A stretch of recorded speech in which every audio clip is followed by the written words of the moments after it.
नमस्कार, मैं Ashutosh Rana crime petrol के नए अध्याय में आप सभी का हार्दिक स्वागत करता हूं। कहा जाता है कि अपने कानों पर नहीं आंखों पर भरोसा करें, आंखों देखी पर विश्वास करें। पर आज की दुनिया में घट रही घटनाओं ने हमें यह सोचने पर मजबूर कर दिया है कि क्या वाकई आंखों देखा हमेशा सच होता है। एक बहुत अच्छा शेर है कि हर आदमी में होते हैं 10-20 आदमी, जिसको भी देखिए कई बार देखिए।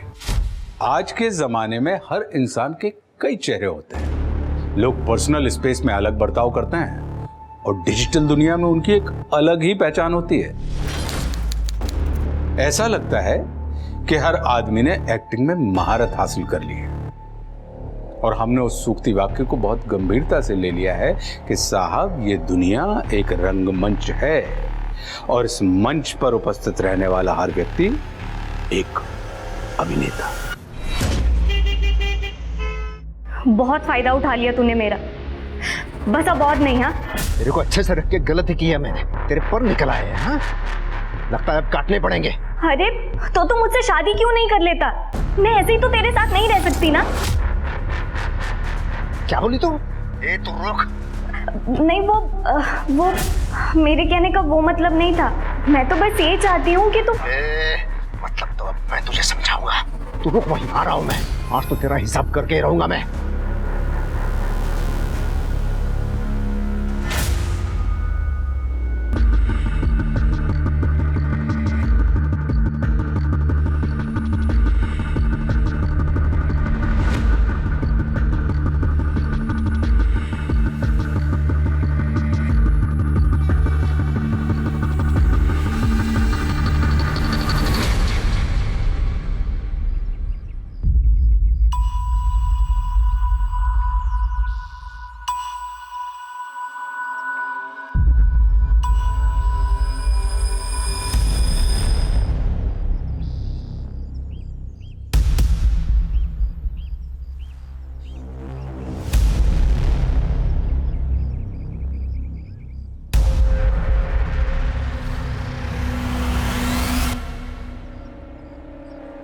अरे सुनो भाई। क्या हुआ भाई? थोड़ा आगे तक जाना है, छोड़ दोगे क्या? हाँ हाँ बैठो, छोड़ देता हूँ।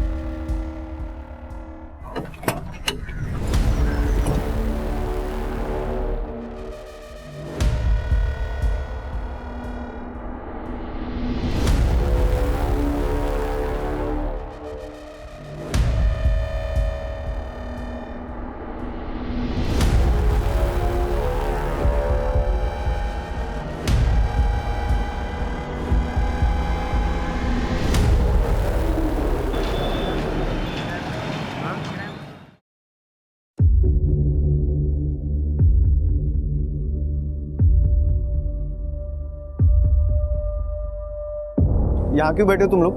क्या हुआ भाई? ये बैठ के वड़ा पाव खा रहे हैं। ये क्या तमाशा है? कचरा भी यहीं फेंक दिया। चलो निकलो यहाँ से। तेरे घर के अंदर है क्या? पुलिस को फोन लगाऊंगा, पता चलेगा। पुलिस का धमकी तो देना। छोड़ दे। अबे चलना यार। निकल जाओ, पुलिस को फोन करूंगा नहीं तो मैं। अच्छा हम जा रहे हैं भाई। चलना यार तू।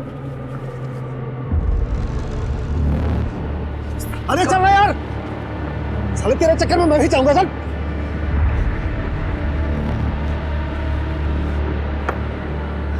क्या हुआ सुनील? किस पे चिल्ला रहा था? कहीं नहीं, मैं थक गया हूं, मैं सोने जा रहा हूँ। अरे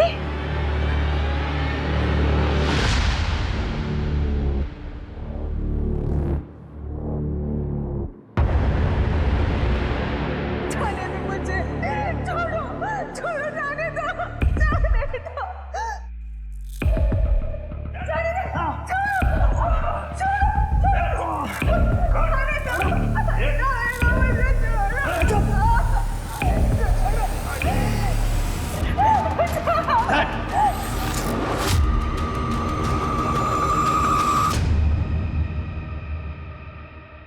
हो गया।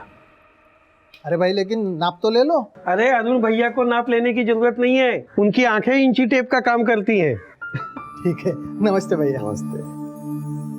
अरे अरुण भाऊ, मेरी पैंट रेडी हुई क्या? अरे हाँ, तुम्हारी पैंट तो निकाल के रखी है मैंने। ये लो। कितने पैसे हुए? 200 रुपये। अरे 50 रुपए कम है। कोई बात नहीं, बाद में दे। अरुण भैया, शाम को एक फंक्शन में जाना है, जल्दी मिल जाएगा अर्जेंट में? अभी 11 बजे तो 2 बजे आके ले जाना। 2 बजे? पैंट शर्ट दोनों? बगैर पैंट के फंक्शन में जाएंगे आप? आपकी स्पेशल चाय मलाई मार। अरे वाह, हम मलाई मार के। इनको भी देना, ये भाई को भी देना, और तू रुक जरा। ये ले। मेरे लिए? हाँ, थोड़ा सा मटेरियल बच गया था, ऐश कर ले जा। थैंक यू काका। वो क्या है, खुशी देने से ही खुशी मिलती है। ये देखो।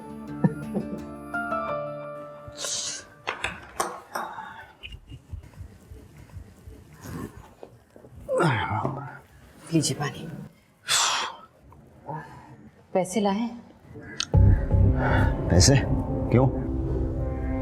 आपको कितने दिनों से मैं कह रही हूँ कि घर का राशन पानी खत्म हो रहा है और बाकी सबके उधारी भी तो चुकाने हैं। तो थोड़ा इंतजार करो ना, अभी पैसे नहीं है मेरे पास। पैसे नहीं है मतलब? अपनी दूसरी औरत को देने के लिए पैसे हैं और घर में देने के लिए पैसे नहीं है।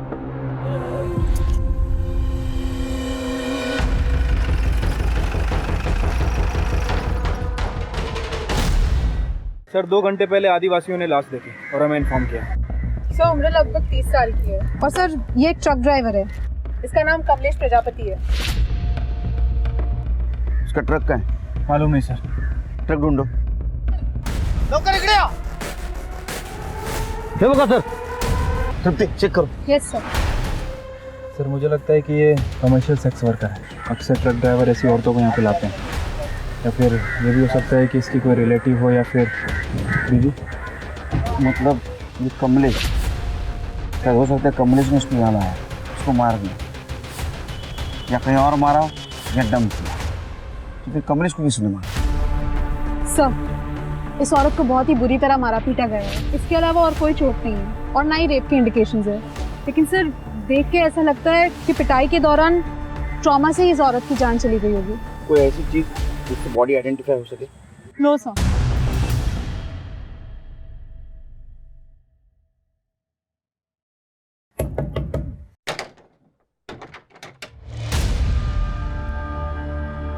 क्या? मुझे तेरे से एक चीज चाहिए। क्या चाहिए? मेरा पति अरुण, उसे छोड़ दो। देखो मैं जानती हूँ तुम्हारा और अरुण का चक्कर चल रहा है। उसने हमें घर में पैसे तक देना बंद कर दिया। हम लोग भूखे मर जाएंगे। मैं तुम्हारे सामने हाथ जोड़ती हूँ और उनको छोड़ दो। देखो मैं भी इसी नाव पे सवार हूँ। क्या मतलब? मतलब ये कि अरुण मुझ पे जो तोहफे और पैसे लुटाता था, अब वो मुझे कुछ नहीं देता।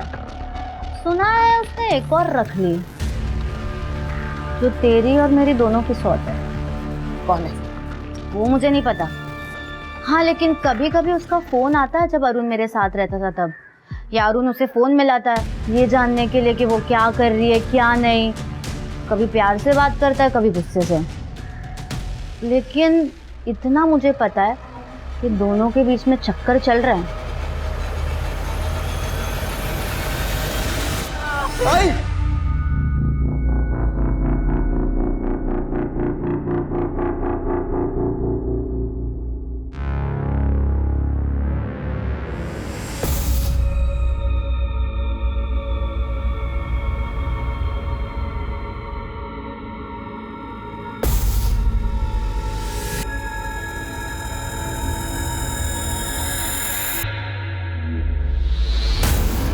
अरुण टेलर, क्या वाकई वो एक उदार स्वभाव वाला सबके बीच पॉपुलर आदमी है, या फिर वो अपनी बीवी को पीटने वाला और उसे धोखा देने वाला आदमी है? क्या है उसकी असली पहचान? क्योंकि खुद गर्जी को खुदा की मर्जी नहीं कहते और सिर्फ काटने वाले को दर्जी नहीं कहते। वहीं दूसरी ओर सुनील मूलगांवकर, जो दिखने में बेहद शांत और शर्मीला लड़का है, क्या वो वाकई इतना शांत है या उसकी सच्चाई कुछ और है? क्योंकि ये कहा जाता है कि अमर बेल के जड़ नहीं और नहीं जोंक के दंत, जो नर मीठे बोल हैं उनसे बचियो कंद। सर जिस आदमी की लाश हमें मिली थी वो ट्रक ड्राइवर ही था। उसकी मिसिंग कंप्लेंट राजस्थान के माधोपुर में दर्ज हुई थी, लेकिन उस औरत के बारे में अभी तक कुछ पता नहीं चला सर। एक काम करो शीर्ष, बाकी स्टेट्स के ड्राइवर्स की मिसिंग कंप्लेंट चेक करो और एक कमलेश और उस औरत की फोटो सारे मीडिया में सर्कुलेट कर दो। ठीक है सर। ट्रक में जीपीएस था? जीपीएस था सर, लेकिन 2 दिन पहले ही बंद हो गया। इसका मतलब किसी ने जीपीएस ट्रैकर निकाल लिया। फिर भी हमें ट्रक की लास्ट लोकेशन मिल सकती है, उससे हमें कुछ क्लू मिलेगा। Right sir.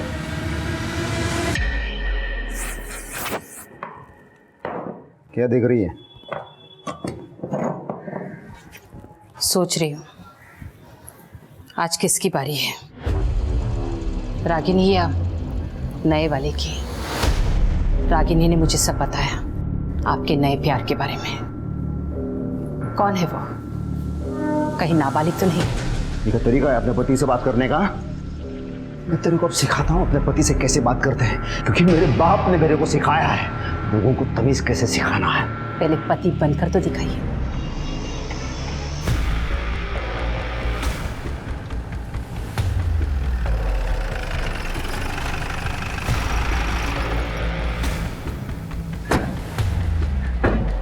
हम एक ट्रक और उसके ड्राइवर के तलाश में, जिसका लास्ट लोकेशन तुम्हारा ढाबा दिखा रहा है।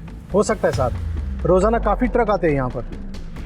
हाँ, चेहरा तो जाना पहचाना लग रहा है। एक मिनट, राजू। हाँ सर। राजू?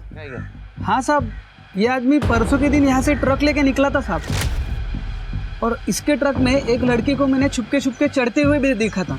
हाँ साहब, यही लड़की थी, और इसके साथ ना एक बैग भी था। ऐसे लग रहा था कि ये लड़की शहर जा रही है। और कोई आदमी था, क्लीनर या दूसरा कोई आदमी? नहीं साहब, इतना तो नहीं मालूम। जरूरत पड़े तो फिर आएंगे जी। इसका मतलब ये लड़की उस आदमी के साथ थी, लेकिन बाद में नहीं थी। ये लड़की कौन थी, कहाँ जा रही थी और क्यों? पोस्टमार्टम का क्या हुआ और वो डंडे के फॉरेंसिक रिपोर्ट का? सर उसे थोड़ा टाइम लग रहा है, जल्दी आ जाएगी। सर मैं इसको बाहर रुकने को बोला, फिर भी मुझे धक्का देके अंदर घुस आया। सर मुझे अरेस्ट कर लो सर, मैंने खून किया है। क्या किया? खून। किसका? ये है ना सर, ये इसको मैंने मार दिया सर। क्यों? मजा आता है सर। मैंने तो ट्रक भी बेच दिया सर। तेरे पास लाइसेंस है? हाँ है ना।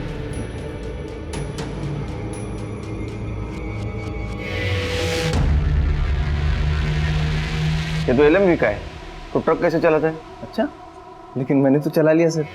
ट्रक कैसा दिखता था? काले रंग का सर, पीछे लिखा था बुरी नजर वाले तेरा मुंह काला। और सर लाइटें लगी थी। जो कान फाटक देख ना, एक तो ट्रक काले कलर का नहीं था, और तू जैसा बोल रहा वैसा नहीं था, कुछ लिखा नहीं था उसके पीछे, काला मुंह वगैरह। मजाक समझा तू? मजाक नहीं चल रहा है सर, मेरी माँ का रेप हो रहा है वहाँ पे। 2 मजदूर आके मेरी माँ का रेप कर रहे हैं सर। इसलिए ना सर, मैंने अपने आप को ना मारने की भी कोशिश की, अपनी जान लेने की कोशिश की, लेकिन मैं उसमें भी फेल हो गया सर। मैं क्या करूं? इसलिए सर मैं ये आपको बताने आया हूँ। मैंने सही में मारा है सर, ट्रक ड्राइवर को मैंने सही में मारा है सर। मैं आपके हाथ जोड़ता हूँ, प्लीज मुझे अरेस्ट कर लो और मुझे फांसी दे दो सर, और ये सब खत्म कर दो सर, प्लीज सर। कर दे जरा कोपऱ्यात बसवा, माणसांना येऊ देऊ नका त्याच्या जवळ। जा चल सर। लाइसेंस नहीं, ये मेरे पास रहेगा। क्या? मेरा रेप? आप क्या कह रहे हैं? आपका दिमाग खराब हो गया है? मेरी उम्र की औरत से आप ऐसे कैसे बात कर सकते हैं? इसका मतलब 2 मजदूर हर तीसरे दिन जबरदस्ती आपके घर में नहीं घुसते हैं? क्या बकवास कर रही हैं आप? मैं ऐसे ही किसी को अपने घर में क्यों घुसने दूंगी? ये हम नहीं, आपका बेटा कह रहा है, जो अभी पुलिस स्टेशन में है। उसका कहना है कि उसने ट्रक ड्राइवर का खून किया है। मेरे बेटे को छोड़ दीजिए। कुछ साल पहले उसके पिता का देहांत हो गया था, तब से वो शांत सा उखड़ा सा रहने लगा। उसकी तरफ से मैं आपसे माफ़ी मांगती हूँ। जो आप कह रही हैं उसे साबित करने के लिए आपका मेडिकल टेस्ट करना होगा, नहीं तो फिर हमें आपके बेटे को अरेस्ट करना होगा, जैसा कि वो दावा कर रहा है कि उसने ट्रक ड्राइवर का मर्डर किया है। जी नीना जी, आपको मेडिकल टेस्ट करवाना होगा अपने बेटे के लिए। सर पोस्टमार्टम रिपोर्ट के मुताबिक उस औरत की मौत बहुत बुरी तरह पिटाई की वजह से हुई है। और सर मौका वारदात पे जो डंडा हमें मिला था उस पर किसी के फिंगरप्रिंट नहीं है। ऐसा लग रहा है जैसे किसी ने उसे साफ किया। लेकिन सर उस डंडे पे जो ब्लड मिला है वो उस औरत का ही है, फॉरेंसिक ने कंफर्म किया है। और उस ट्रक ड्राइवर की मौत गला दबाने की वजह से हुई है। उसके गले पर शायद किसी गमछे या रस्सी के निशान है। और सर उसकी बॉडी में अल्कोहल और नींद की दवाई के ट्रेसेस मिले हैं, जबकि उस लेडी की बॉडी में ऐसा कुछ नहीं है। लेकिन शेर के सवाल ये है कि दोनों लोगों को अलग अलग तरीके से क्यों मारा गया? क्या दो कातिल हैं? अगर ऐसा है तो दोनों बॉडीज को एक ही जगह डंप क्यों किया गया? सर इन्वेस्टिगेशन के दौरान हमें पता चला है कि एक दो नहीं बल्कि एक साल में बहुत ज़्यादा ट्रक और ट्रक ड्राइवर गायब हुए हैं। कितने? सर नंबर्स तो हम पता कर रहे हैं, लेकिन आई एम श्योर ये बहुत बड़ा गैंग है सर। क्योंकि मुझे पूरी इंफॉर्मेशन चाहिए। Right sir. अरुण भाई कैसे हो? अरे अरुण भाई कैसे हो? आइए। ठीक है ना? अरे अरुण दादा आइए। राजू, हाँ जा अरुण भाई की बोतल लेके आ। हाँ हाँ वही ना डेली वाली। हाँ डेली वाली। हाँ हाँ गुलाब भाई आपकी पैंट ले लो पहले, एक जिम्मेदारी खत्म हो गई। अरे शुक्रिया अरुण भाई, मैं तो पैंट सिलवाने के लिए भूल ही गया था, लेकिन आपने एकदम टाइम पे दे दिया। अरे नहीं नहीं रहना दो, रहने दो। पैसे नहीं चाहिए मुझे, ये दोस्ती खाते में रख लो, रखो।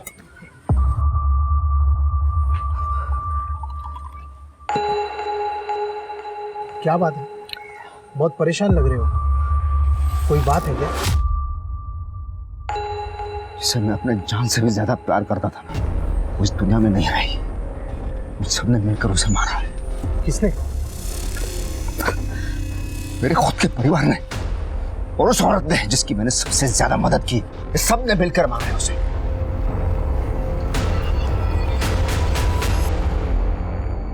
सर इनकी मेडिकल रिपोर्ट्स क्लीन है, रेप या फिजिकल रिलेशन के कोई इंडिकेशंस नहीं है। पर मैंने तो पहले ही कहा था, आप ही को यकीन नहीं था। मेरे पति को गुजरे 2 साल हो गए हैं, मेरे शारीरिक संबंध का कोई सवाल ही नहीं उठता। फिर आपके बेटे ने हमसे ऐसा क्यों कहा? झूठ बोला उसने या उसको कोई परेशानी? करने चल क्यों नहीं आ? लेके जाइए और इसका कुछ इलाज वगैरह कराइए, इससे पहले कुछ बड़ा कांड कर दे। वी आर रियली सॉरी कि आपको इस सब से गुजरना पड़ा, लेकिन ये केस हमारे लिए बहुत बड़ा है, इसलिए हम कोई भी बात नजरअंदाज नहीं कर सकते। मैं सच बोल रहा हूँ सर, उस ट्रक ड्राइवर को मैंने ही मारा था, आई शपथ। ये बात क्या हो गया ऐसे? चल यहाँ से चल। मिसिंग केस की फाइल कंप्लीट हो गई है सर। टोटल 70 मिसिंग केसेस हैं। कितने? 70 सर। इतने केसेस? सिर्फ एक काम करो, उनमें से कोई ड्राइवर बचा के देखो और वो ट्रक ओनर्स को फोन करो और सारे स्टेट्स के केस अपने पास ट्रांसफर करवा लो। Sir 70 missing cases? 70 क्या, उससे भी ज्यादा रहेंगे, भी ट्रांसफर करवा लो। ये केस हम सॉल्व करेंगे। ठीक है सर।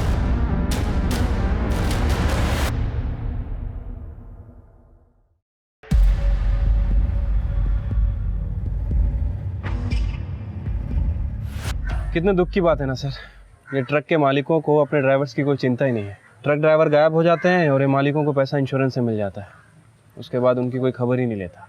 सच बोल रहे हो शिरके। वैसे कलयुग में ना इंसान की कीमत 0 है, 0। अभी जो ट्रक चोरी होते हैं उनमें जो सामान होता है वो कहीं ना कहीं बेचे जाता होगा। ये ट्रक भी कहीं ना कहीं होंगे। ये ट्रक चोरी इसलिए होते हैं वो दोबारा बेचे जा सके। तो अब हमें ये पता करना है कि आखिर ये चोरी के ट्रक खरीदता और बेचता कौन है। अपने लोकल ट्रांसपोर्ट है ना और ट्रक ड्राइवर, उनसे कांटेक्ट करो, जरूर किसी ने कुछ देखा होगा और अपने खबरों को अलर्ट कर दो। ठीक है सर। सर अंदर एक आदमी आया, बोल रहा है कि उस औरत को किसने मारा उसको पता है, बोल रहा है बड़े साहब से ही बात करूंगा। सर वो झूठ बोल रहा है, मैंने नहीं मारा है सोरा को। तो तुम्हें उस औरत का नाम भी पता है? हाँ सर पता है, बाबा ने बताया था। हमने सुना तुम अपने बाबा का पीछा करते, उन्हें मारते भी हो।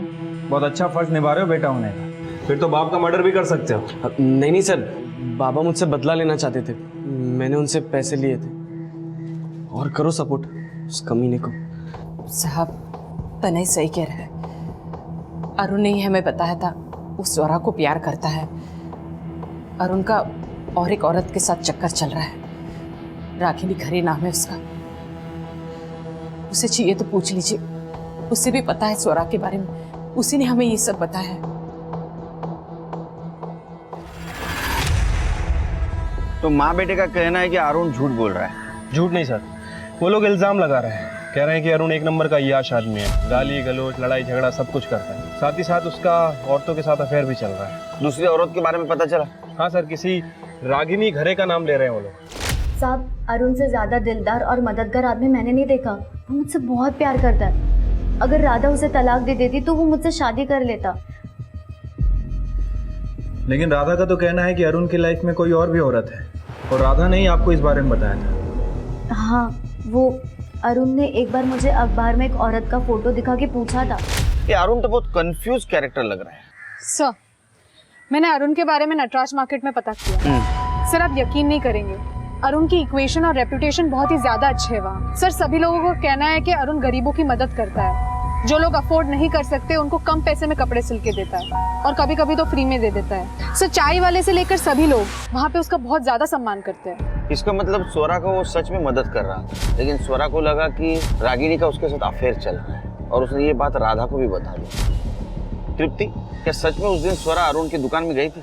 सर, मैंने पता किया, लेकिन किसी ने कुछ दावे के साथ तो नहीं कहा है, लेकिन सभी लोगों का यही कहना है कि अरुण की दुकान पे अक्सर बहुत ज्यादा भीड़ होती थी। सर, अरुण की सीढ़िया रिपोर्ट। सर, अरुण अपने बेबी बच्चे के अलावा रागिनी के टच में था, और ये जो नंबर है सर, ये शायद सोरा का है। अच्छा, 14 तारीख की क्या लोकेशन है? सर, अरुण की 14 तारीख की लोकेशन उसके दुकान की ही थी। उसके बाद वो अपने घर गए। और तने? सर, 14 तारीख को तने घर पे ही था। ये अरुण पे नजर रखो सर।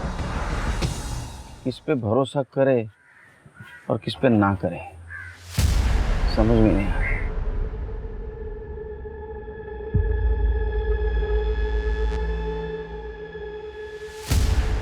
तुम लोग यहाँ फिर से आ गए? यहाँ क्यों बैठे हो? देखो, यहाँ से चले जाओ वरना। वरना? हाँ, वरना क्या? पुलिस को बुलाएगा? चल जा, बुला जा। ये चिकने घूर क्या रहा? अबे जाना, पुलिस को बुला। जा, निकल। अबे जाना, घूर क्यों रहा?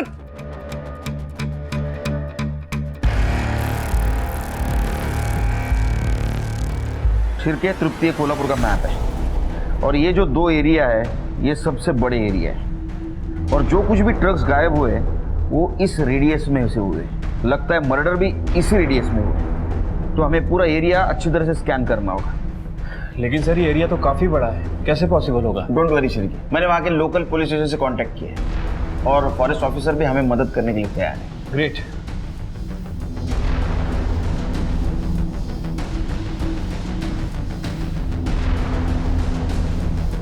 सर, जंगल से बहुत बदबू आ रही है। ऐसा लग रहा है जैसे कोई जानवर मर गया। चलो सर्च करो, पूरा जंगल छान मारो।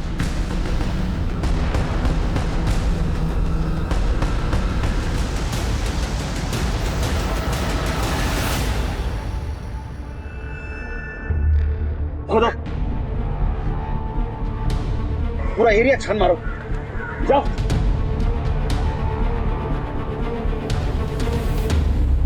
इधर आइए। क्या है ये?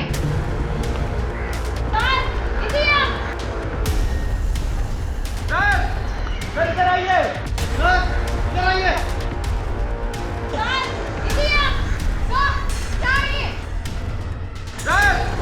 इधर आइए। इधर आइए।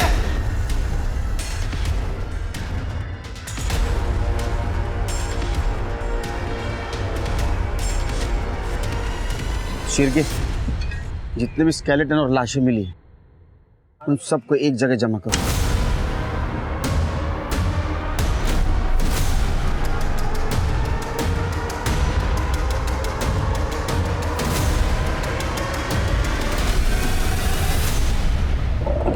पुलिस का अंदाजा एकदम सही था।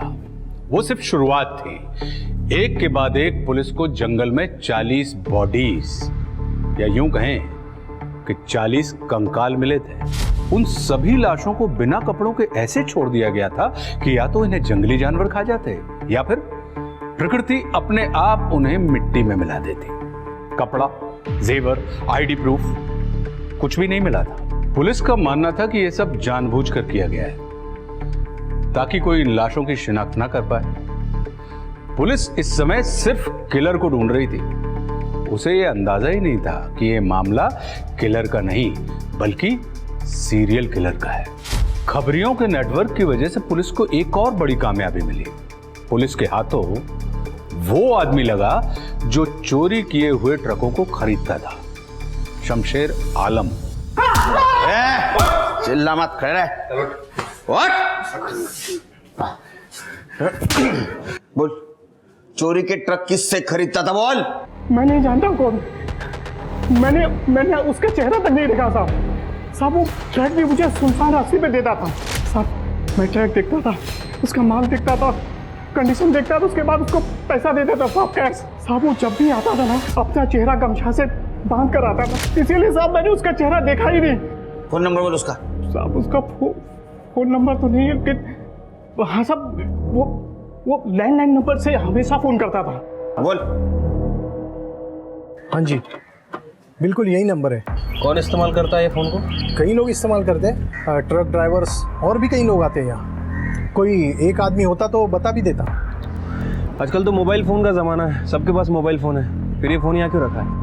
हाँ साहब, लेकिन कभी कभी मोबाइल का रिचार्ज ख़त्म हो जाता है या फिर बैटरी, तब वो लोग इस फ़ोन का इस्तेमाल करते हैं। फिर भी कौन ज़्यादा बार इस्तेमाल करता है, याद करने की कोशिश करो। बहुत सारे लोग हैं साहब। सबकी डिटेल्स चाहिए। हाँ देता हूँ ना साहब, मुझे उन सब लोगों के ट्रक के नंबर भी याद है।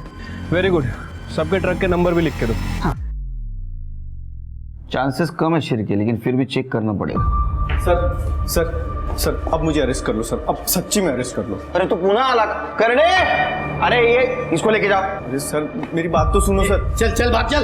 सर जो 2 मजदूर मेरी आई का रेप करते थे ना सर, मार दिया मैंने। केम रोड से जा रहा था, दोनों सोए हुए, बाजू में पत्थर था, पत्थर उठाया और पूरा सर चेहरा खून से भर गया था उन दोनों। मर गए सर, घसीटा झाड़ियों में फेंक दिया। बैठ इधर बैठ। सर अब अरेस्ट कर लो सर, अब आप सच्ची में अरेस्ट कर लो मुझे। चुप कर दे, जाके चेक करो केम रोड पे। ठीक है सर।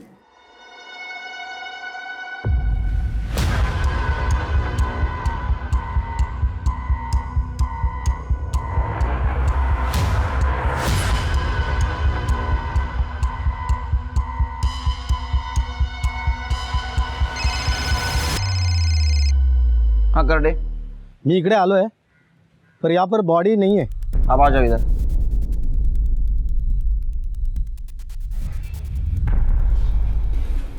मिली सर बॉडी? नहीं मिली बॉडी। ऊपर में थोड़ी ना छोड़ूंगा सर, 40 फुट अंदर घसीट के लेके गया था, मैं भी थक गया था। उनको बोलो ढंग से ढूंढे। देख, पहले से ना एक केस की वजह से मेरा दिमाग खराब है, तो और दिमाग मत खराब कर मेरा। तो फिर से आया ना, बहुत मारूंगा तेरे को। सर आऊंगा तो अरेस्ट कर लेंगे आप। चल चल चल, अरे जा, उसको बाहर लेके जा।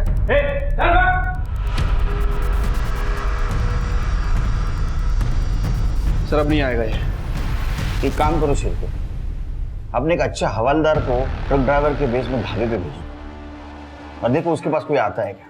और ध्यान रखना, उसके ट्रक में बहुत सारा सामान होना चाहिए। हमें लालच देकर चूहे को बिल से बाहर निकालना होगा। हाँ साहब, और कुछ लो? नहीं छोटे।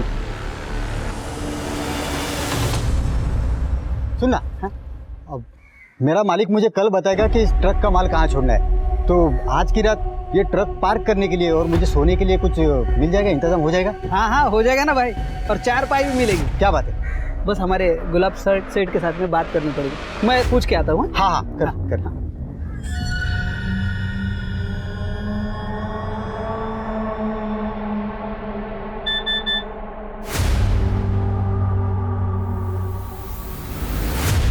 घरात ने ढाबे पे सेटिंग कर ली। हाँ बोलना। सर हाँ सर, केएम रोड की झाड़ियों में 2 लोगों की लाश मिली है। मतलब सुनील सच बोल रहा था। चल केएम रोड।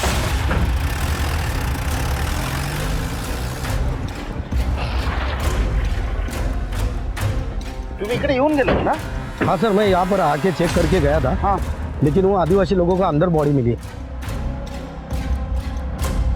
विठल सुरवे और गणपत शिंदे दिहाड़ी मजदूर है, पासी की कंस्ट्रक्शन साइट पे काम करते हैं। सब बॉडी का फेस बुरी तरह से स्मैश्ड है। देख के ऐसा लगता है कि इनका मर्डर कल हुआ होगा। कुछ मिला? सब बॉडी के पास से ये मिला है। ये तो सुनील का है। सर मैंने फ़ोन लगाया था पर उसका फ़ोन स्विच ऑफ आ रहा है। कर दे, ट्राई करो था त्याचा फोन।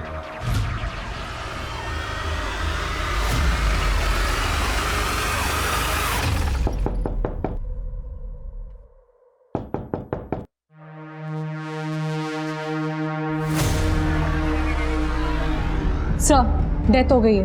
ये सुनील पर जुनून सवार है, मैंने माँ का भी मर्डर कर दिया। इसको कल थाने से जाने नहीं देना चाहिए था, उसको कस्टडी में रखना चाहिए था। उसका फोन ट्रैकिंग पे डालो, लास्ट लोकेशन देखो, कर दे, पूरा घर छान मारो। सर गले पे मार्क्स देख के लग रहा है कि गला दबा के मारा गया है। हाँ घरात। हाँ मालिक, माल लेके पहुंच रहा हूँ मैं, बस 5 मिनट में निकलता हूँ मैं यहाँ से। कातिल तुम्हारे साथ है? हाँ मालिक, हाँ हाँ बस निकलता हूँ मैं अभी। शिरके घरात एक्टिव हुआ है, लगता है कातिल उसके साथ है, इसलिए उसने उसका नाम नहीं लिया। एम्बुलेंस बोलवा, बॉडी को पोस्टमार्टम के लिए भेज दो। चलो शिरके।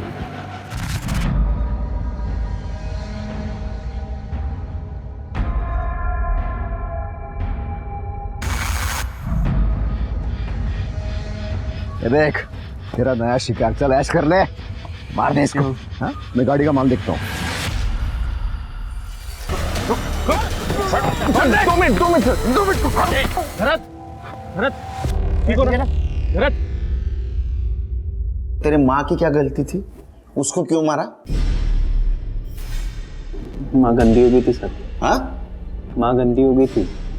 वो 2 मजदूर मेरे माँ के साथ कितना गलत करते थे और आई मानती भी नहीं थी। जब मैंने बोला कि अब ये दोनों आके कुछ नहीं करेंगे तो क्या तुमने 2 मासूम लोगों की जान ले ली? तू जानवर है, शैतान है। ये मैंने तेरे लिए किया है। मुझ पे इल्जाम लगाता है। अब मैं दुनिया को क्या मुंह दिखाऊंगी? इससे अच्छा होता कि तुझे जन्म देती, मैं ही मर जाती। जाओ दे।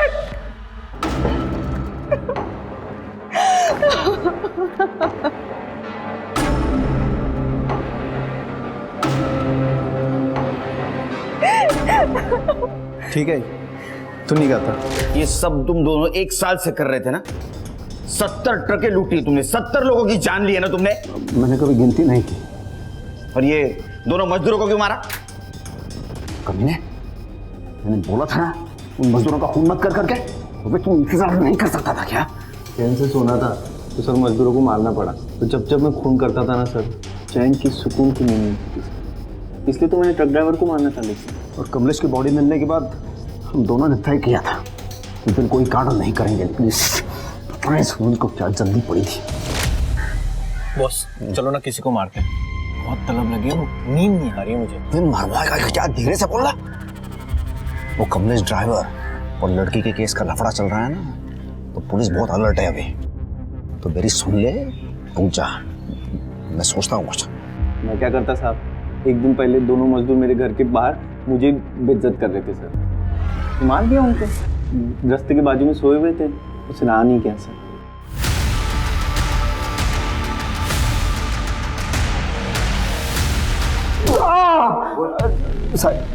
बताता हूँ। मैं सुनील को 1 साल पहले उस सनी ढाबे पे मिला था। अब मैं सबसे अच्छी तरह से बात करता हूँ, तो मैंने सुनील से भी बहुत देर तक बात की और कई गिलास दारू पीने के बाद सुनील ने मुझे बताया कि वो लोगों को मारना चाहता है। मैं तो सिर्फ ट्रकों को बेच के पैसे कमाना चाहता था, पर मैं किसी को मारना नहीं चाहता था। फिर भी मैंने सुनील से पूछा, तू लोगों को मारना चाहता है? तो उसने हाँ कहा, और फिर वहीं से हमारी पार्टनरशिप की शुरुआत हो गई। मैं ड्राइवर से अच्छी तरह से बात करता, उनके दारू में नशे की गोलियां मिलाता और फिर उनसे ही लिफ्ट मांग के उनके साथ निकल जाता था। अरे सुनो भाई। हाँ भाई क्या हुआ? आगे तक ही जाना है, मुझे लिफ्ट मिलेगी क्या? हाँ अच्छा बैठो, छोड़ देता हूँ, बैठो। धन्यवाद। और जब कुछ देर बाद गोलियां अपना असर डालती तो मैं ड्राइवर को हटा के वो ट्रक खुद चलाता था और सुनसान रास्ते पे लेके जाता था। और इस दौरान मैं अपना फ़ोन तो अपने दुकान पे रखता था ताकि किसी को शक ना हो जाए। और फिर ट्रक और उसका सामान बेच के मैं उसके पैसे रखता। और सुनील, जब तुम्हें पता था कि आज खतरा है, फिर भी तुमने आज ट्रक लूटने का क्यों सोचा? इस नालायक सुनील की वजह से, ताकि वो मजदूरों का खून ना कर दे। मैंने भी वो ट्रक का माल देखा था, उससे काफ़ी पैसे बनते, इसलिए जब ड्राइवर ने वो अपने मालिक को फ़ोन किया तो मैंने सुनील को मैसेज कर दिया कि वो अपने अगले शिकार के लिए पहुंच जाए। और फिर मैंने रास्ते में वो ट्रक ड्राइवर का फ़ोन बंद कर दिया। तो इसीलिए हम घरत का फोन ट्रैक नहीं कर पा रहे। कमलेश की बॉडी वैसे क्यों छोड़ दी? तो उसको मारने में बहुत मजा आता है ना? बहुत मजा आता है सर, आप भी मार के देखो, मजा आता है। अरे बहुत मजा आ रहा है रे, बहुत मजा आ रहा है, बहुत मजा आ रहा है। उनका खाना पीना सब बंद, और इसको तब तक मारते रहो जब तक इसका मजाक कम ना हो। जयपुर पिंक सिटी कहे जाने वाले शहर में आज आपको जगह जगह पर वीरान सन्नाटा दिखाई देगा। पूरा शहर दहशत में है। माँ बाप अपने बच्चों को घर से बाहर निकालने में डर रहे हैं। इसे हम सिस्टम की नाकामियां ना कहें तो क्या कहें। आखिर कब खत्म होगा ये खौफ का आतंक? आखिर कब खत्म होगी ये दहशत?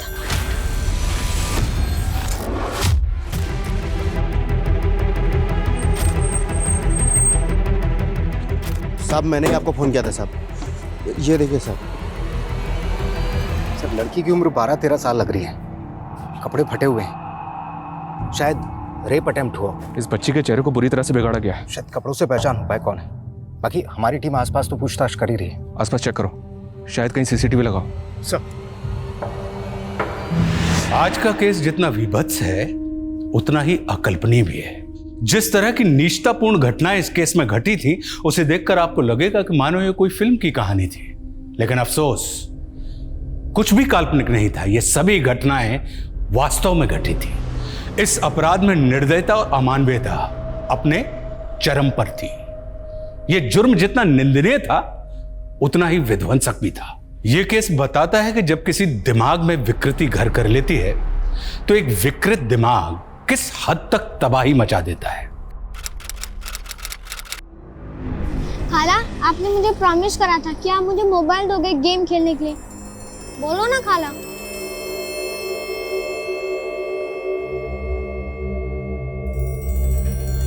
रुस्तम, ले जाकर कुल्फी खाकर आ। नहीं, मुझे आइसक्रीम नहीं खानी, मेरे को अनिल के साथ क्रिकेट खेलने जाना है। रुस्तम, जैसा बोलती हूँ वैसा कर। जाकर आइसक्रीम खाकर आ, वरना मोबाइल नहीं मिलेगा गेम खेलने के लिए। ठीक है, जाता हूँ।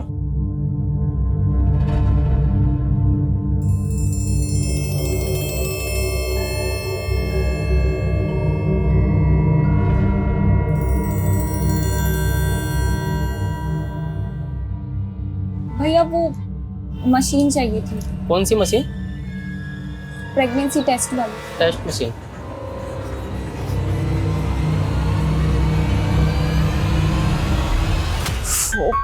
रुस्तम, ओए रुस्तम, कितनी बार कहा है मैंने तुझसे कि तू खाना खा के अपने बर्तन किचन में रखा कर। अम्मी डर गई ना? बिल्कुल भी नहीं, मैं तुझसे नहीं तेरे गंदे मार्क्स से डरती हूँ। अम्मी 500 रुपए दो ना। 500? पागल है क्या तू? अम्मी प्लीज ना, प्लीज। नहीं, बिल्कुल नहीं, सवाल ही नहीं उठता। तू पहले अच्छे मार्क्स लाके दिखा अपने एग्जाम्स में, फिर सोचेंगे। हाँ, आप इत्मीनान रखिए, मैं पहुंच जाऊंगा दिल्ली कल। हाँ, खुदा हाफिज। हाँ अब्बू। हाँ बेटा। 500 रुपए दो ना, फुटबॉल खरीदनी है। अरे काम कर, 500 नहीं, तू 2 फुटबॉल लेना, ठीक है? थैंक यू अब्बू। क्या बात है। गुलनार, तू भी रख।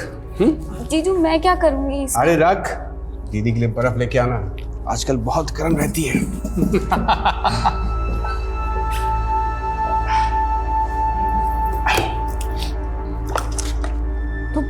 नोमान, तुम बच्चों को पैसे नहीं वक्त दिया करो। और तुम मुझे बख्श दिया करो, जब देखो नसीहत देती रहती हो। अरे वक्त देने के लिए तुम हो ना बच्चों के लिए। हाजी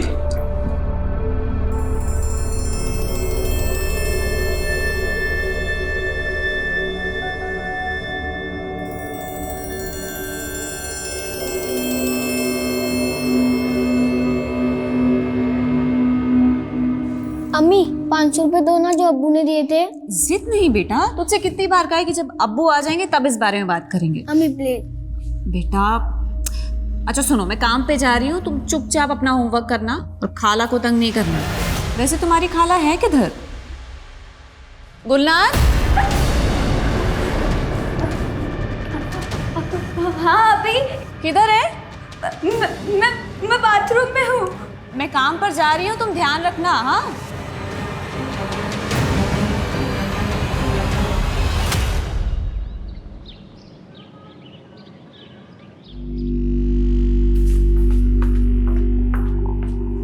रुस्तम, आपा कहाँ है? अम्मी तो चली गई मेरे पैसे लेकर काम पर।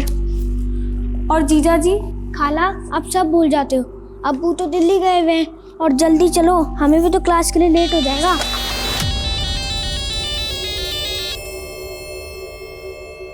चलो। तू जा, मैं आती हूँ।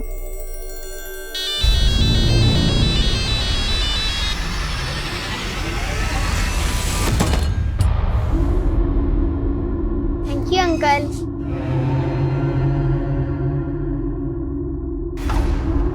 ले मलाई वाली, पिस्ता वाली, चॉकलेट वाली कुल्फी ले कुल्फी। रुस्तम, हाँ क्या कर रहा है? जल्दी चल, क्लास के लिए देर हो रही है ना।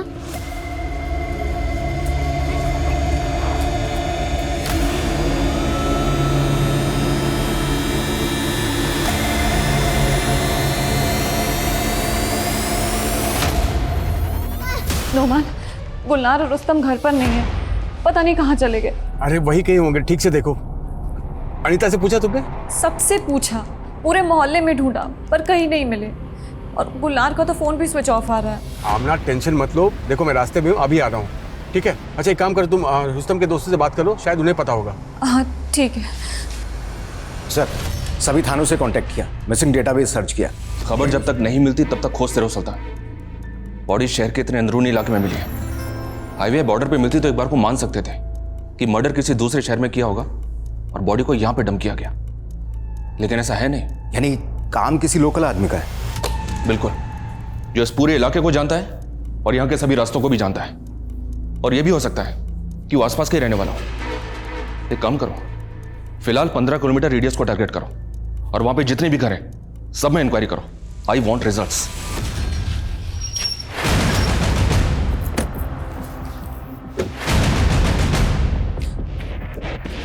नोमान, नोमान, मिले बच्चे दोनों? नहीं मिले, सब जगह पूछ लिया, सब जगह देखा, कहीं नहीं मिले मुझे।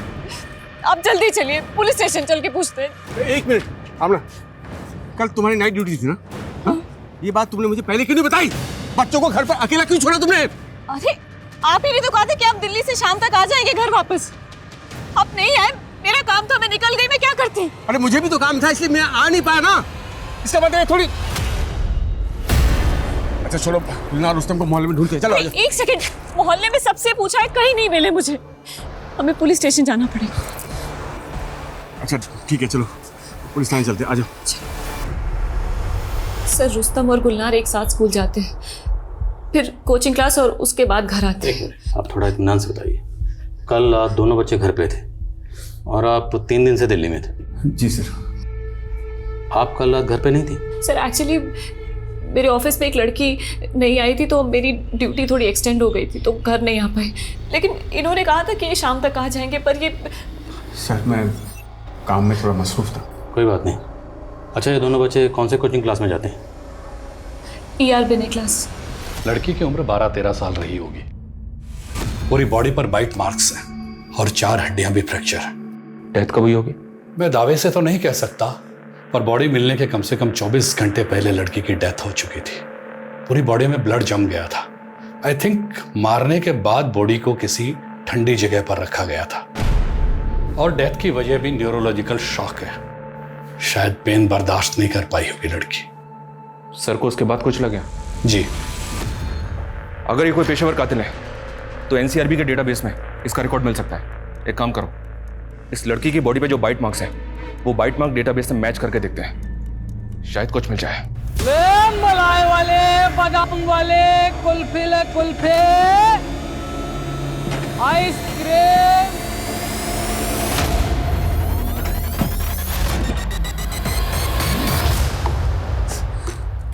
आमना, अनीता ने खाना भेजा है, कुछ खा ले।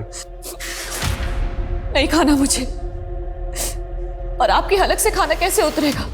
एक मिनट, आपने मुझसे कहा था ना कि आप शाम को जल्दी आ जाएंगे, लेकिन आप नहीं आए। आपको ना सिर्फ बातें बहलाना आता है और कुछ नहीं। तुम तो ऐसे कह रही हो जैसे मैं कहीं अय्याशी कर रहा था। अरे काम ही तो कर रहा था मैं, ताकि उनकी अच्छी सी परवरिश हो सके, बस। परवरिश? पैसा कमाना और तोहफे देना परवरिश नहीं होती है। अरे बाप का फर्ज पैसे कमाने से बहुत ज्यादा होता है। ना, मुझे कोसने से कुछ नहीं होगा। अब मुझे भी उनकी फिक्र है। अगर तुम्हें जिम्मेदारी का एहसास होता ना, तुम उन्हें अकेला छोड़कर कभी नहीं जाती। तुम आप मुझे जिम्मेदारी मत सिखाएं। माँ बनने से पहले मैंने जिम्मेदारी निभाई है माँ बनने की। अरे मेरी गुलनार जब इतनी छोटी सी थी तो मेरी अम्मी उसको मेरी गोद में छोड़कर चल बसी थी। कितनी परेशानियों से पाला है मैंने गुलनार को, मैं ही जानती हूँ। तो क्या मैंने कभी फर्क किया है रुस्तम और गुलनार में? साली नहीं बल्कि हमेशा छोटी बहन माना है उसे। देखो, हम दोनों को एक दूसरे से बहुत शिकायत है, लेकिन ये वक्त नहीं है लड़ने का। इस वक्त हमें एक दूसरे का साथ देना होगा बस। तुम समझ रही हो ना मैं क्या कह रहा हूँ? हमको एक दूसरे का साथ देना होगा हमें। सर, पूरा डेटाबेस सर्च किया लेकिन बाइट मार्क्स किसी भी हिस्ट्री शीटर से मैच नहीं हुए। इतने दिन हो गए लेकिन विक्टिम की अभी तक हमें कोई इंफॉर्मेशन नहीं मिली है। सर, कातिल बहुत चालाक है। उसने पूरा ध्यान रखा है कि लड़की की पहचान ना होने पाए। ये देखो, इस जीन्स पे जो टैग लगा हुआ है वो किसी महंगे ब्रांड का लगता है। राइट सर, मैं आसपास की दुकानों में जो इस ब्रांड की जीन्स रखते हैं पूछताछ करता हूँ।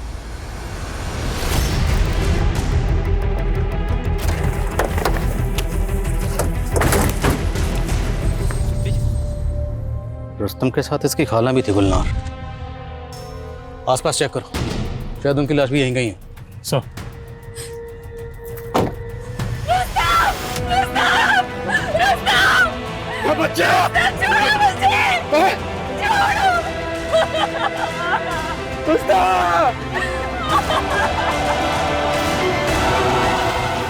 सर, सर पूरे एरिया को अच्छे से छान मारा, लड़की की लाश नहीं मिली।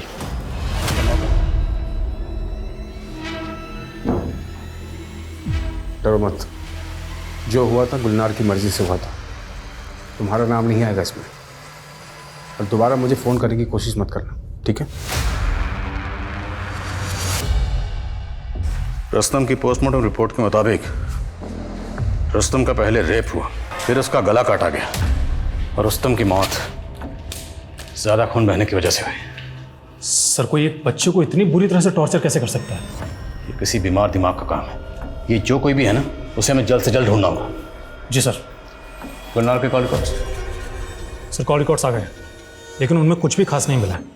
सर, गुलनार की अधिकतर बातें उसके दोस्तों से या परिवार से होती थी। लेकिन हाँ सर, गुलनार का फ़ोन 10 अगस्त को बंद हुआ था। 10 अगस्त, और उसकी मिसिंग रिपोर्ट लिखवाई गई 11 अगस्त को, और रुस्तम की बॉडी हमें मिली 12 अगस्त को। जी सर। सर, इस एरिया के सारे हिस्ट्री शीटर को उठाकर तोड़ना शुरू करता हूँ, हो सकता है कोई को चुगल दे। तोड़ो, एक एक को तोड़ो, खासकर उन हिस्ट्री शीटर्स को जो कभी भी चाइल्ड मोलेस्टेशन में मुब्तला रहे हैं। मिश्रा, हम कातिल बाहर ढूंढ रहे हैं, कहीं ऐसा तो नहीं कातिल कोई अंदर का ही है? लेकिन सर, आमना और नोमान के बीच में हमें ऐसा कुछ भी नज़र नहीं आ रहा है। 5 साल पहले यूपी से आकर जयपुर में बस गए थे, बिजनेस भी अच्छा चल रहा था और फैमिली में भी कोई डिस्प्यूट नहीं है। मिश्रा, घर की 4 दीवारी के अंदर फैमिली में क्या चल रहा होता है, कभी कभी ये बाहर आने में देर हो जाती है, बहुत देर।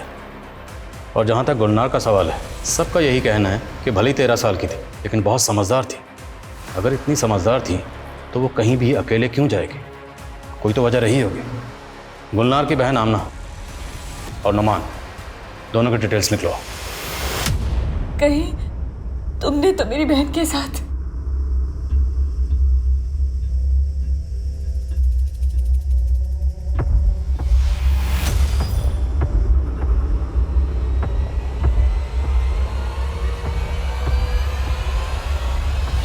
पिस्ता, चॉकलेट, बादाम, आइसक्रीम, कुल्फी। ए राजकुमारी, आइसक्रीम खाएगी?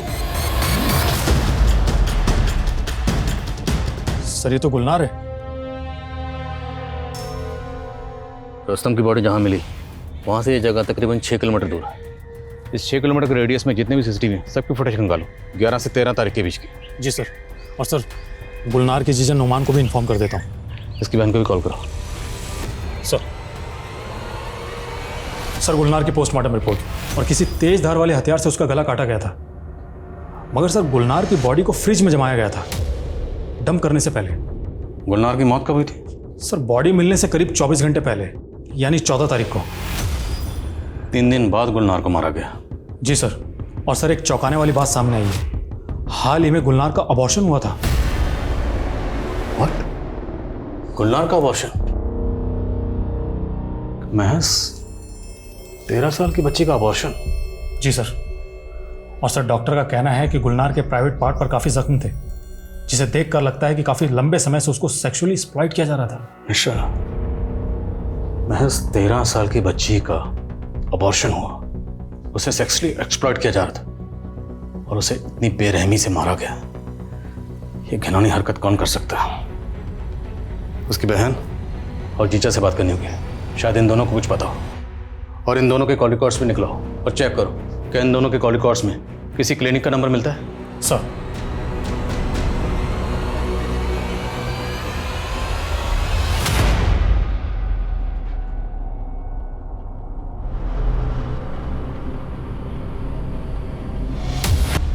बुआ, मैं कैसी लग रही हूँ? अरे वाह, ये ड्रेस तो सबसे अच्छी लग रही है। थैंक यू बुआ, मुझे भी बहुत पसंद आई।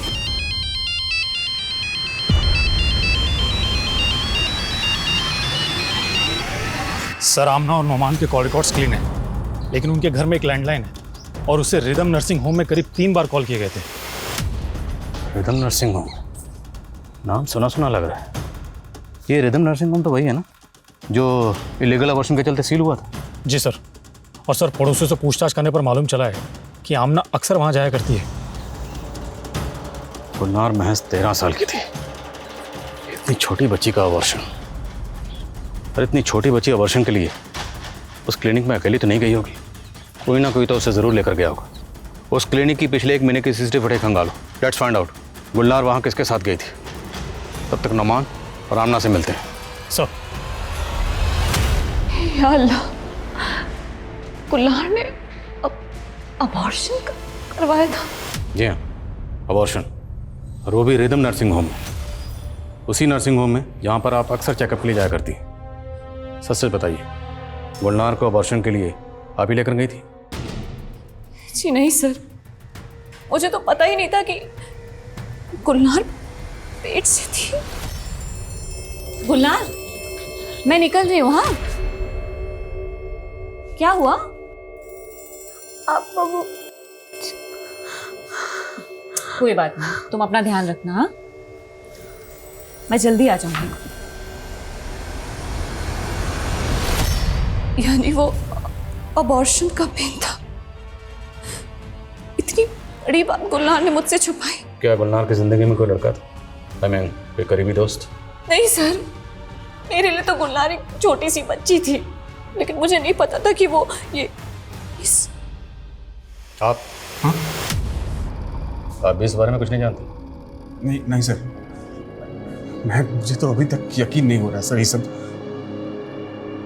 गुलनार ने अपनी बहन तक को ये सब चीज़ नहीं बताया तो मुझे कैसे पता थी सर? सलाम साहब, एक पक्की खबर हाथ लगी है। प्रकाश नाम का एक आदमी है जो दुबई रहता है।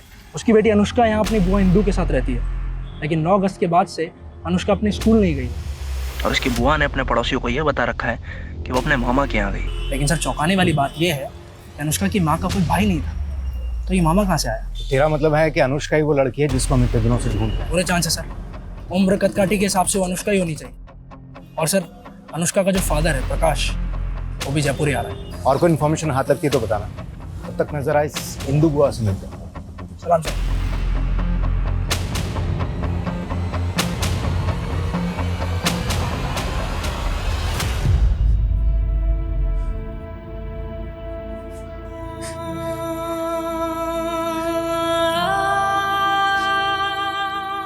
आमना देखो, मेरी बात सुनो। आमना,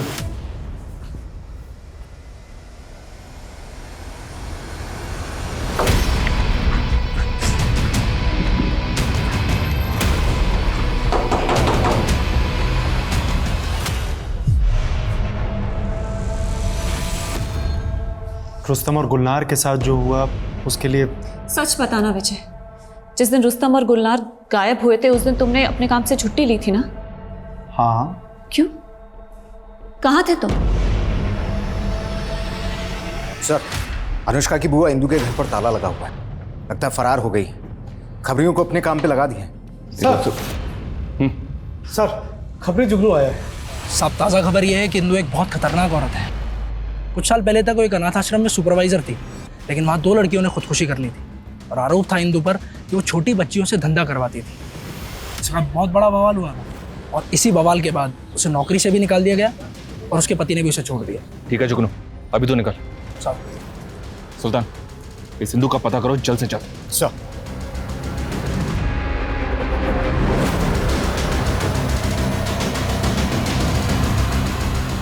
सर, वो प्रकाश दुबई से आ गया।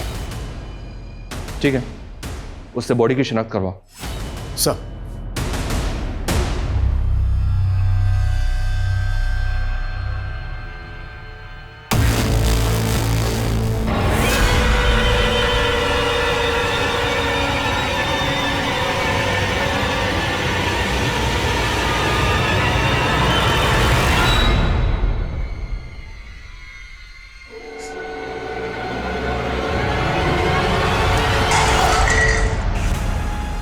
ये क्या कर रही थी तुम? अब क्या कर रही थी तुम? जहर पीने वाली थी तुम? मैं जीना नहीं चाहती और जाना चाहती हूँ। ये अकेला घर मुझे काटने को दौड़ता है। रोज मर रही हूँ मैं। एक बार जाना तो। देखो ऐसा मत कहो आमना। तुम्हें सोचा मेरा क्या होगा? हाँ? मैं कैसे काटूंगा ऐसे अकेले पड़ की जिंदगी? तो आप भी चलिए ना, हम सब साथ में रहेंगे खुशी खुशी, और एक दूसरे के लिए बहुत समय होगा देने के लिए। बस बस।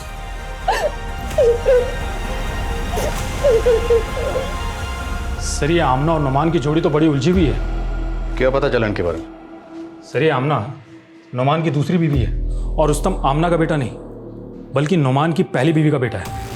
तो मतलब रुस्तम आमना का सगा बेटा नहीं था? नहीं सर, और सर पता चला है कि आमना का अपने पड़ोसी विजय के साथ में अफेयर चल रहा है। और सर ये नुमान भी कोई दूध का धुला हुआ नहीं है। गुलनार और रुस्तम के गायब होने के 2 दिन पहले ये नुमान गुलनार को अपनी गाड़ी में बिठाकर कहीं लेकर गया था। और इस नुमान ने हमें बताया था कि वो 3 दिन से दिल्ली में था और उसकी बीवी का यहाँ अफेयर चल रहा था अपने पड़ोसी से। इन दोनों ने हमें झूठ के झूले बहुत झुला ली।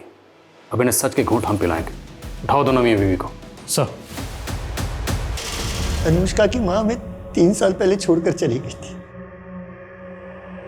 फिर मैंने अकेले नहीं उसे पाला। मुझे दुबई जाने का मौका मिला तो मैं अपनी बहन इंदु के पास उसे छोड़ दी, लेकिन मुझे क्या पता था कि मेरी बच्ची के साथ ऐसा होगा। प्रकाश जी, आपका दुख हम समझ सकते हैं, पर आपको कोई अंदाजा है कि आपकी बहन कहाँ जा सकती है? नहीं पता, मुझे कुछ पता नहीं। गुलनार का ऑपरेशन किसने करवाया था हमें पता चल चुका। क्यों जीजा जी, आप खुद बताएंगे या पहले आपको थोड़ी बिरयानी खिलवाऊं? वो उस दिन जब मैं ऑफिस से लौटा तो देखा। कौन है वो? कौन है बता? आपा को मत बताना वरना वो अपनी जान ले लेगी। आप मेरी मदद करोगे ना जीजू? मैं एक डॉक्टर को जानता था। मैंने ही रिदम नर्सिंग होम में गुलनार का एबॉर्शन करवाया। बच्चा किसका था? बोलो ना अमन। आमना, मैंने गुलनार से बहुत पूछा लेकिन वो अपनी जिद पे अड़ी थी, कुछ नहीं बताई मुझे नाम बता। मैं उसका नाम नहीं बता सकती, और अगर अगली बार आपने मुझे उसका नाम पूछा तो मैं अपनी जान दे दूंगी। क्या करता मैं? डॉक्टर ने मना किया था गुलनार पे दबाव डालने से। गुलनार मेरी छोटी बहन, अरे बच्ची जैसा पाला था उसे, उसने मुझसे इतनी बड़ी बात छिपाई। गुलनार को दोष मत दो, दोष तुम्हारा है। तुम्हारी हरकतों की वजह से वो तुम पर कभी भरोसा कर ही नहीं पाई।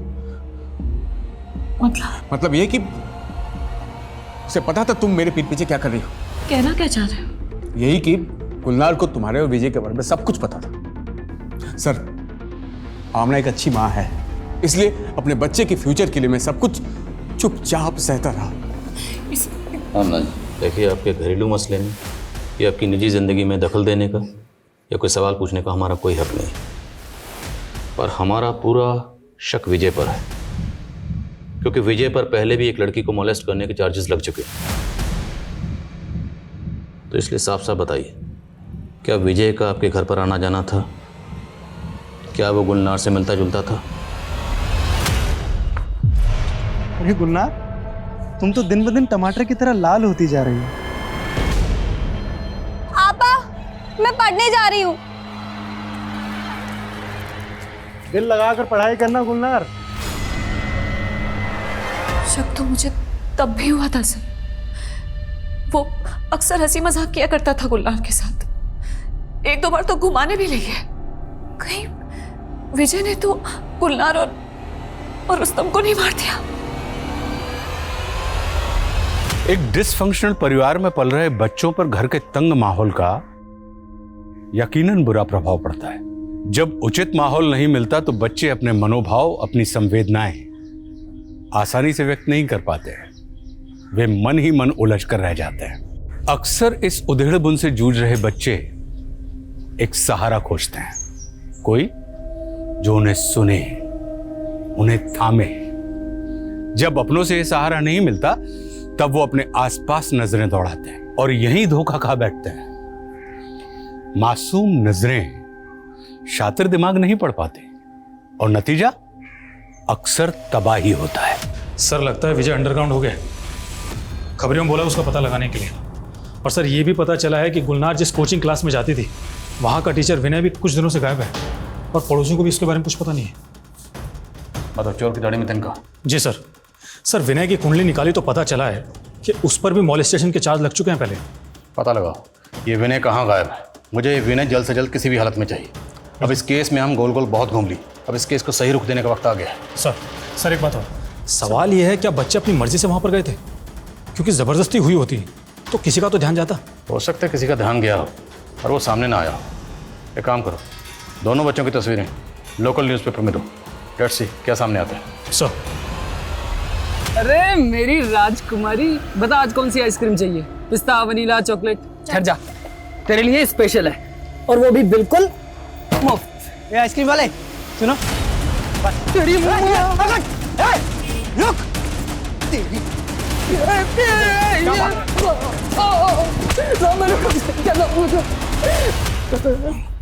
बच्चों को बहला फुसला कर उठाने का धंधा करता ना तू। बोल, गुलनार और रुस्तम को क्यों मारा? सब मैं कसम से बता रहा हूँ, मैंने किसी को नहीं मारा। तो भागा क्यों था? गरीब आदमी साहब, पुलिस को देख कर डर गया था। तेरे अंदर का गुनहगार डरा था इसलिए तू भागा। नहीं साहब, मारिए मत साहब, मैंने कोई गुनाह नहीं किया है। लेकिन एक आदमी है, उसको मैंने गुलनार और रुस्तम के साथ देखा था। कौन आदमी?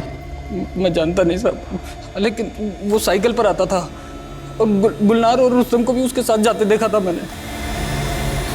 वो आदमी गुलनार और रुस्तम को कहाँ लेकर गया था? ये तो मालूम नहीं साहब। उसकी शक्ल तो याद होगी, दिखता कैसा था वो? हाँ, वो उसकी दाढ़ी थी साहब।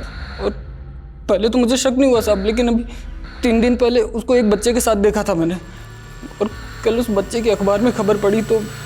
उसकी शक्ल याद है ना तुम्हें? स्केच बनवा सकते हो उसका? हाँ साहब। जयपुर पिंक सिटी कहे जाने वाले शहर में आज आपको जगह जगह पर वीरान सन्नाटा दिखाई देगा। पूरा शहर दहशत में है। माँ बाप अपने बच्चों को घर से बाहर निकालने में डर रहे हैं। इसे हम सिस्टम की नाकामियां ना कहें तो क्या कहें? आखिर कब खत्म होगा ये खौफ का आतंक? आखिर कब खत्म होगी ये दहशत? दरअसल हमें भी एक ऐसे बंदे की तलाश थी। एक आई विटनेस ने हमारे लिए एक स्केच बनवाया था जो आपके बंदे से काफ़ी हद तक मिलता जुलता है। Not exactly same but more similar है। कल से हमें 8-10 पुलिस स्टेशन कॉन्टैक्ट कर चुके हैं और सबको ऐसी किसी बंदे की तलाश है। पिछले 4 महीने में इस एरिया से 18 बच्चे गायब हुए। 3 बच्चे स्कूल के बाहर से और 4 बच्चे पार्क में खेलते वक्त और बाकी सभी बिल्डिंग के कंपाउंड से। हालांकि ये सारे स्केचेस आपस में पूरी तरह से तो नहीं मिलते, पर फिर भी सिमिलरिटीज़ हैं। किसी में आंखें सेम हैं, किसी में नाक और किसी में दाढ़ी। राइट, बट स्टिल सारे केसेस में मोडस ऑपरेंडी सेम है। 18 में से 17 बच्चे दिन की रोशनी में गायब हुए और 7 बच्चों की बॉडी को पहले फ्रिज में रखा गया, बाद में उनकी बॉडी को कहीं डंप किया गया। और 7 बच्चे सुबह 10 से 12:30 बजे के बीच में गायब हुए हैं।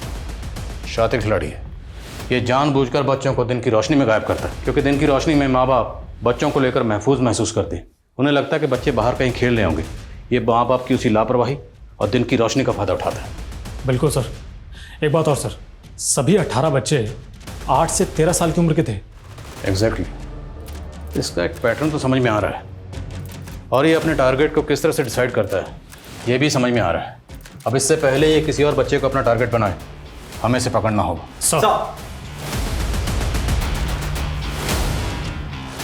सर एनसीआरबी के डाटाबेस में दिलकुश सिंह नाम के आदमी का प्रोफाइल मिला है। सर ये दिलकुश 4 साल पहले एक रेप केस में अरेस्ट हुआ था और रिकॉर्ड के मुताबिक अभी भी जेल में है। पर इसका हमारे केस से क्या ताल्लुक है? सर डेंटल रिकॉर्ड के मुताबिक अनुष्का की बॉडी पर मिले बाइट मार्क्स मैच हो रहे हैं। पर अभी तो तुमने कहा कि 4 साल से जेल में बंद है। हाँ सर। फिर ये कैसे मुमकिन है?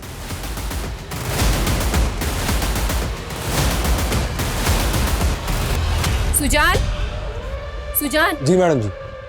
ये मेरे कपड़े हैं, जाओ जाकर छत पे सुखा दो। मैडम जी मैं साहब का मुलाजिम हूँ और दफ्तर का काम करने का हुक्म है मुझे। ये घर के काम मैं नहीं करने वाला और मैं कोई आपके दहेज में आया हुआ नौकर नहीं हूँ जो आप ये सारे काम करवा रहे हो मुझसे। कैसी गंदी जबान है तेरी, छोड़ूंगी नहीं तुझे, कंप्लेन करूंगी तेरी। अभी बताती हूँ साहब को। जिसको बताना उसको बता दीजिए, मैं किसी से डरने वाला नहीं हूँ और ये घर के काम मैं नहीं करने वाला। राम राम। दादू मतलब आपने नौकरी छोड़ दी? जो काम मुझे पसंद नहीं वो काम मैं नहीं करता। मुझे भी लौकी की सब्जी पसंद नहीं, मैं भी नहीं खाता। लौकी की सब्जी तो मुझे भी नहीं पसंद। एक काम करते हैं, मेरे साथ चलोगे? मेरे पास रेनबो कैंडी है। सर दिलकुश तो 2 साल पहले जेल से छूट गया था क्योंकि उसके खिलाफ कोई ठोस सबूत नहीं मिले थे। फिर वो वाइट मार्क्स? सर दिलकुश के वकील ने यह दलील दी थी कि पुलिस ने उसे जबरदस्ती फंसाने के लिए डेड बॉडी पर बाइट करने के लिए मजबूर किया था। लेकिन सर दिलकुश के रिकॉर्ड से उसके घर का एड्रेस मिल गया। वो मेघनगर में ही रहता है।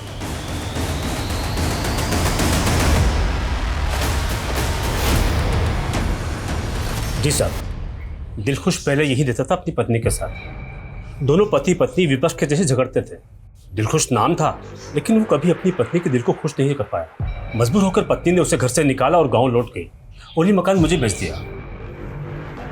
कब की बात है? ये कोई 10 साल हो गए सर।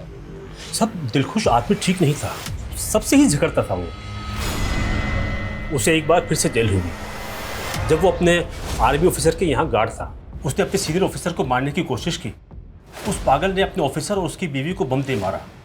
निशा, हमारे पास कुछ स्केचेस हैं, आप इन स्केचेस को गौर से देखिए और याद करिए, क्या दिलखुश की शक्ल इनमें से किसी से मिलती है? हाँ, कुछ कुछ ऐसा ही था और आंखें तो बिल्कुल ऐसी ही हैं।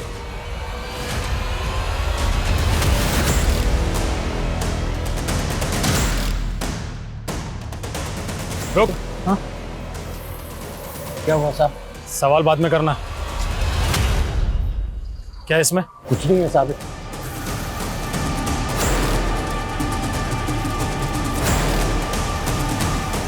ये लॉलीपॉप कहाँ लेके जा रहा है? वो साहब मेरी दुकान है गोल सर्किल पर, इसीलिए लेके जा रहा हूँ। जा।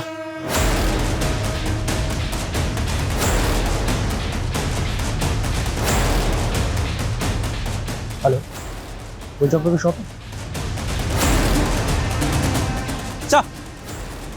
सब मैंने पता किया, कोई चौक पे तो कोई दुकान ही नहीं है। पकड़ो उसे, चलो फिर रुक।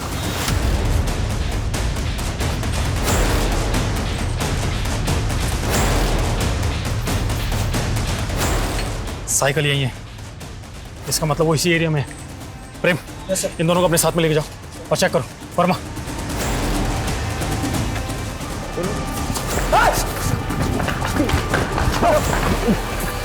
लेके चलो इसे। ये गलती मत करना। अगर मुझे मारा तो मेरे मुंह पर हमेशा के लिए ताला लग जाएगा। सच क्या है कभी भी नहीं जान पाओगे।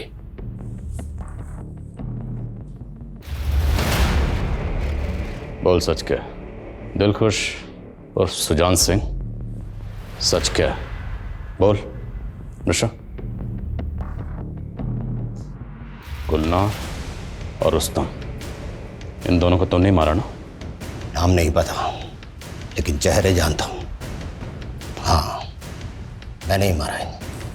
क्यों मारा? मजे आते हैं।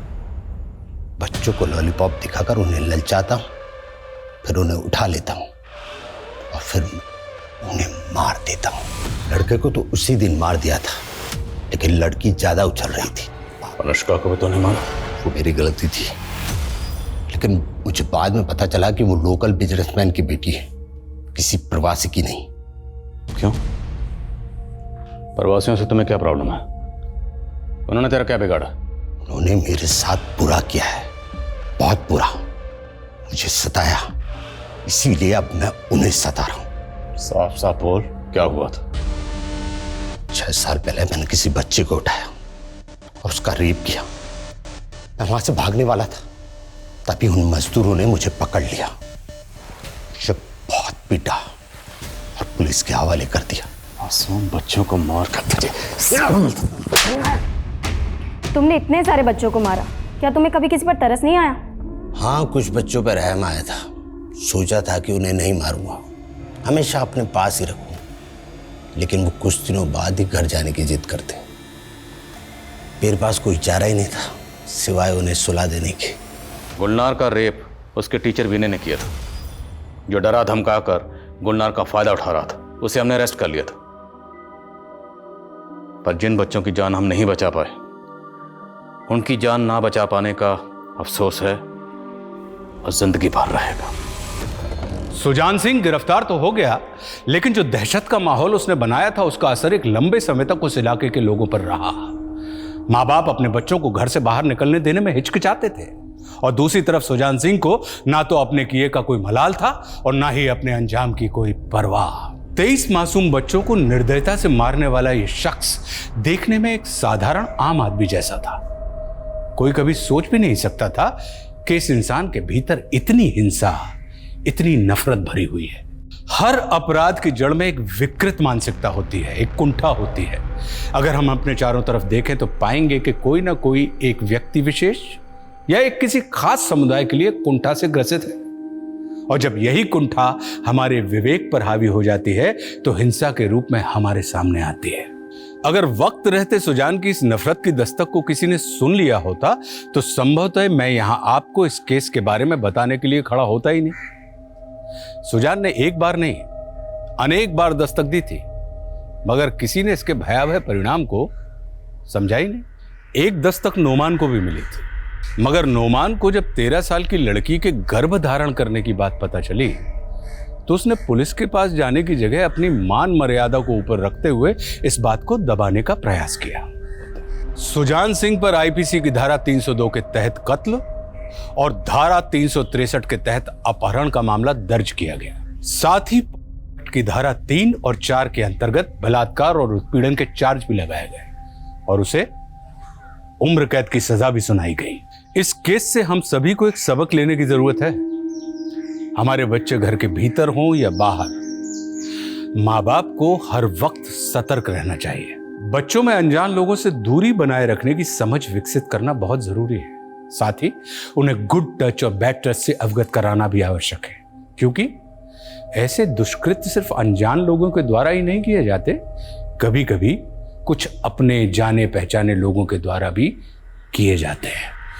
हम सबकी जान हमारे बच्चों में बसी होती है, और जब बात उनकी सलामती की आती है तो हिफाजत के हर मुमकिन कदम हमें उठाने चाहिए। और इसी के साथ मैं आशुतोष राणा आपसे विदा लेता हूं। कल फिर से मिलूंगा एक ऐसी ही कहानी के साथ। तब तक अपना और अपने परिवार का ख्याल रखिए और देखते रहिए क्राइम पेट्रोल सतर्क। जय हिंद। क्राइम पेट्रोल के और भी दिलचस्प कहानी देखने के लिए हमारे चैनल को सब्सक्राइब करें और बेल आइकॉन दबाना न भूलें।